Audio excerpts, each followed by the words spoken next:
경이로운 눈인 거죠. 자기를 발견할 수 있는, 자기를 수용할 수 있는, 그렇죠. 편안함. 네. 그 이야기도 조금 더 이해가 갑니다. 네. 네. 3장에서 보면 지금 이 순간만이 존재한다. 예. 말은 맞는데 그렇죠. 지금 이 순간만이 존재한다. 78페이지에 이런 네. 이야기가 있습니다. 마음과 감정을 자기 자신과 동일시하는 것이 우리의 깊은 무의식에서 비롯된 이름을 알아차린다면 우리는 거기에서 벗어나 현존하게 된다. 예, 마음과 감정이 사실은 우리의 그 자기를 일치시키는 게 깊은 무의식에서 비롯되는 것이다. 그래서 그렇구나 라면 사실 그러네 그러면서 이렇게 정신을 좀 바짝 차리게 되잖아요. 네네, 맞아요. 예. 그러면서 현존하고 있을 때 마음과 뒤엉키지 않으면서 마음을 있는 그대로 인정할 수 있게 된다. 마음은 훌륭한 도구이다. 그러나 마음이 부작용을 일으키는 것은 자기 자신을 마음 안에서 찾고 그것이 자신의 진정한 모습인 줄로 착각하기 때문이다. 그러면 그것은 에고의 마음이 되어 우리 삶 전체를 차지해버리고 만다. 그렇죠.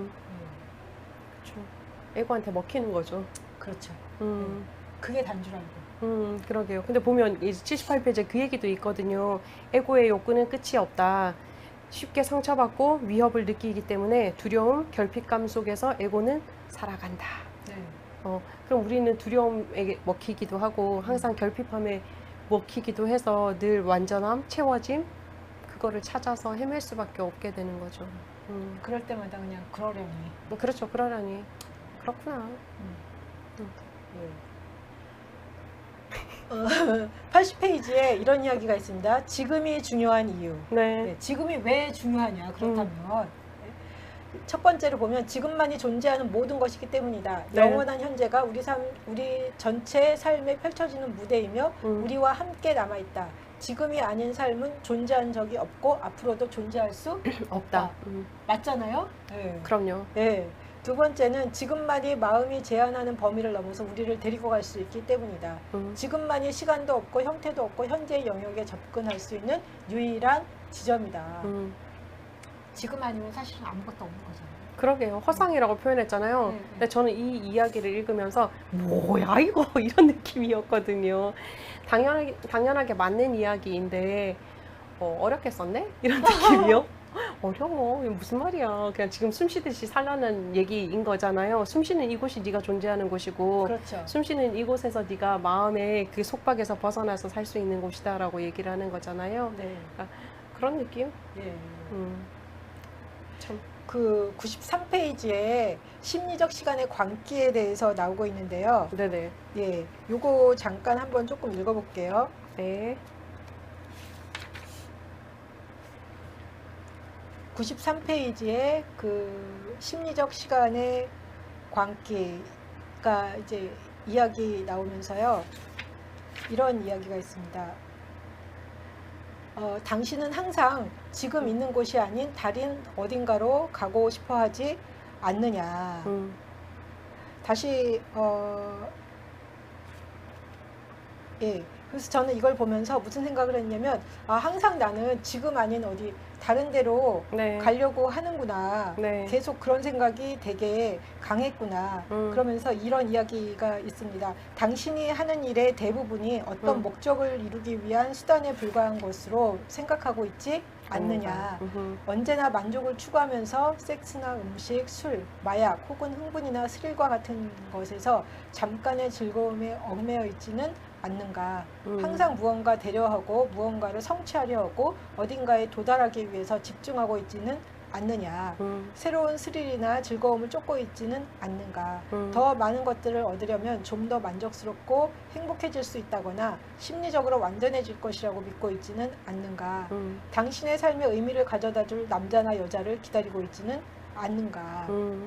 마음을 자신과 동일시하거나 깨우치지 못한 의식 상태에서는 지금 속에 숨어있는 힘과 무한한 창조의 가능성이 심리적 시간에 의해서 완전히 가려지게 된다. 그렇게 되면은 당신의 삶은 활기와 신선함과 경이로움을 잃어버리게 된다. 이렇게 이야기가 나와요. 네네. 근데 많은 때 보면은 이렇게 살고 있죠. 있더라고요. 네네. 삶을 살 때 우리가 사실은 그 현세에 만족을 하지 못하는 부분이 많잖아요. 네. 지금의 삶이 만족스러운 사람이 얼마나 되겠어요, 사실. 그러다 보니까 이제 심리적 바뀐 부분으로 탈출구를 찾는 부분이 많구나라는 생각을 하게 되었거든요.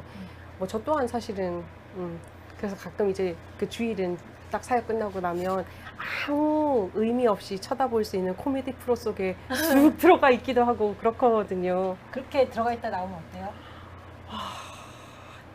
마음은 허망한데 그래도 이제 스스로 또 격려를 해주죠. 이래도 돼. 왜냐면 애쓰고 고생했으니까 라고 얘기를 좀 쉬어도 돼. 하거든요. 근데 쉬는 게 나쁜 것은 아닌데 이제 어떤 마음으로 어떤 생각으로 이제 그거를 취했느냐의 문제는 생각해 봐야 되는 거죠, 사실은. 네. 그리고 이제 여기서 또 이런 이야기를 하는데요. 우리가 이제 내 삶에 지금 문제가 있어. 네. 그럼 사실은 문제가 없죠. 예. 근데 계속 이제 문제가 있다라고 생각을 하게 됐었는데 네. 삶의 상황이라는 게 있는 거지 문제가 있는 것은 아니다. 아니다. 네.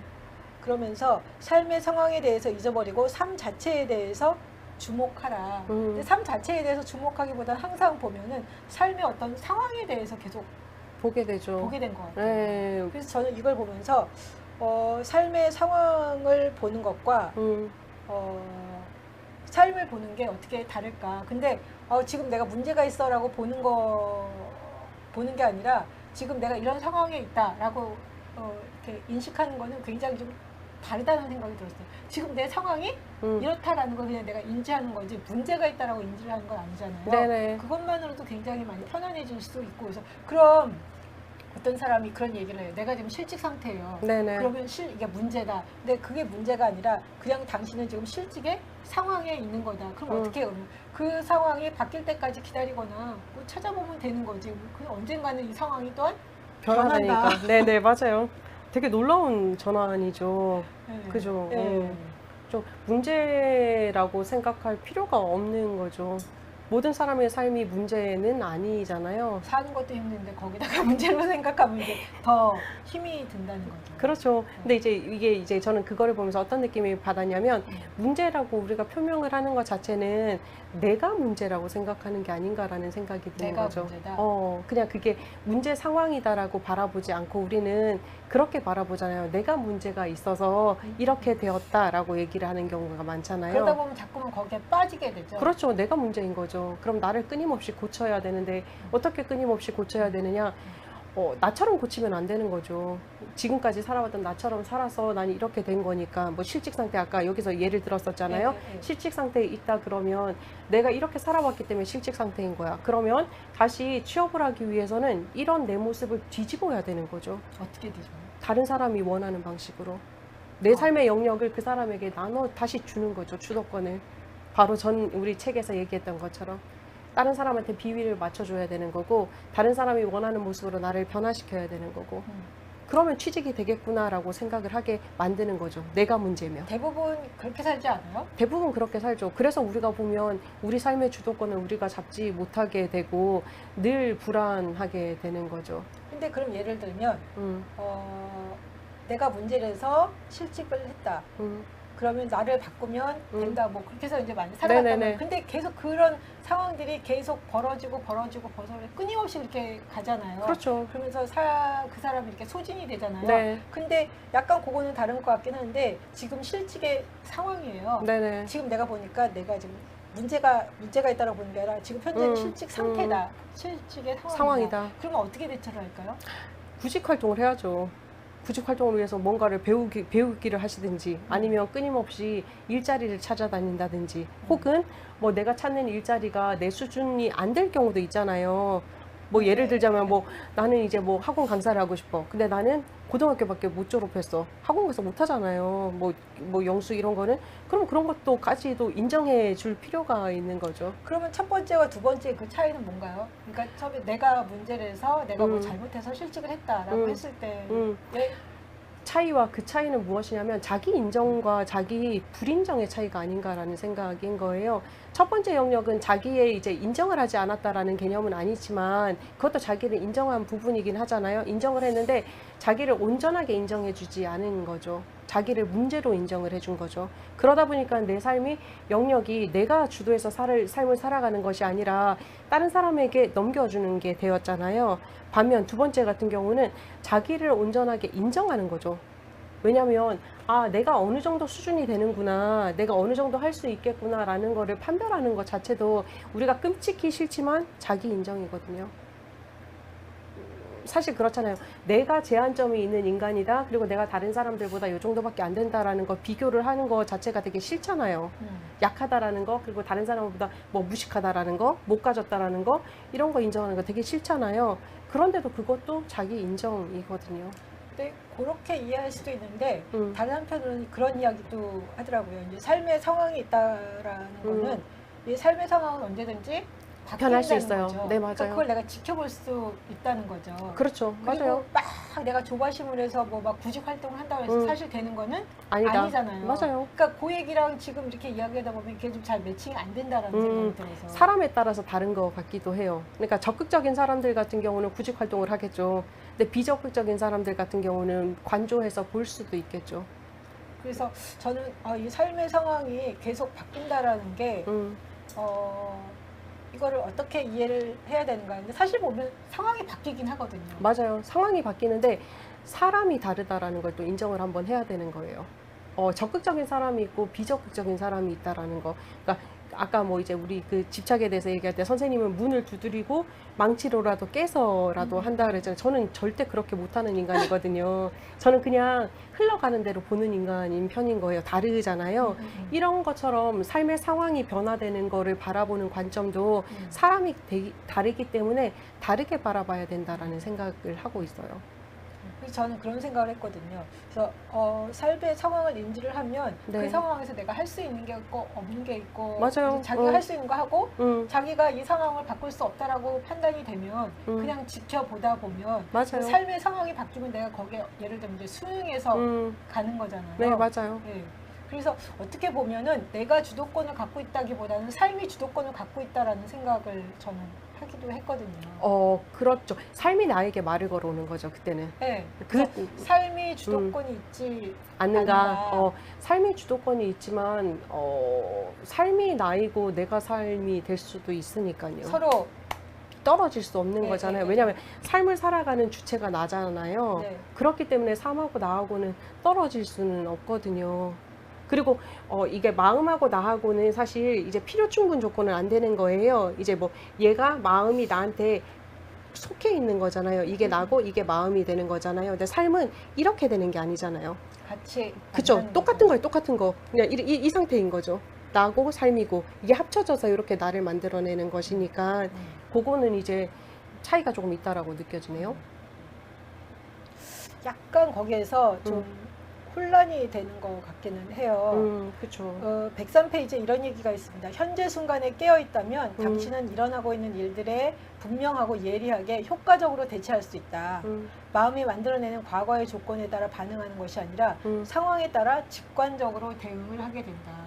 이게 상황이 이렇구나. 그럼 여기서 지금 내가 현재 뭘 할 수 있겠다 없다라는 판단이 정말 딱 되는 것 같아요. 그런데 이제 뭐 과거에 이렇게 집착을 하게 되면 오히려 이렇게 헛발질을 많이 하게 되잖아요. 그래서 그런 걸 보면서 이럴 수 있구나. 그러면서 이제 저자는 또 이런 이야기를 합니다. 지금 이 순간에 주목을 해라. 네. 이는 당신이 현재 상태에 완전히 순응하는 것을 의미한다. 삶의 상황을 받아들이는 것이다. 이게 이제 여기에서 하는 모든 얘기의 가장 근원은 자기를 잘 알았을 때 나타날 수 있는 일인 것 같아요. 쉽게 표현을 하면 그냥 나를 잘 알지 못하면, 나를 수용하지 못하면 받아들여지지가 않겠죠. 그렇죠. 그러면 이런 이제 효과가 전혀 나타날 수가 없는 거죠. 지금을 살아갈 수가 없으니까.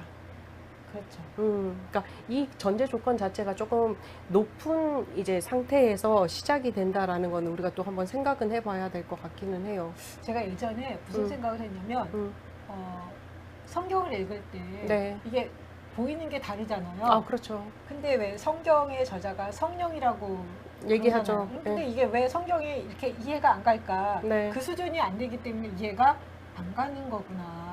어떻게 보면 너무나 당연한 거구나라는 생각이 들었어요. 그렇죠. 또 기록한 사람이 네. 우리가 아니잖아요. 네. 그래서 삶의 자리도 다르고. 네. 맞아요.